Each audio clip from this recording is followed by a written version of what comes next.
家好，我是那个亲亲的亮亮，有很多粉丝留言想让我做一个超大起泡胶，我感觉挺简单的，就是太费胶水了。于是我想到了一个好方法，只用2种材料，而且还不用胶水就能做哦。晶晶，先拿出我的681人的水晶球，它们由2个半圆组成的。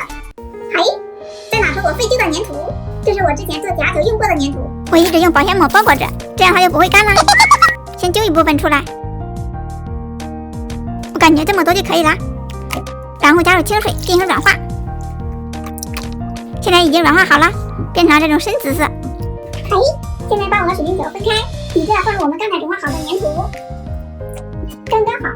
这个就用来放入假水。没错，这就是前段时间的假水大混泥，把这半边装满。现在2种材料都准备好了，上大碗，把它们2个都倒进去，开始混合。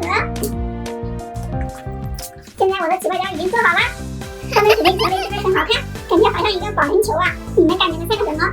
下面我们来试一下它的手感怎么样？哇，这流动性也太好了吧！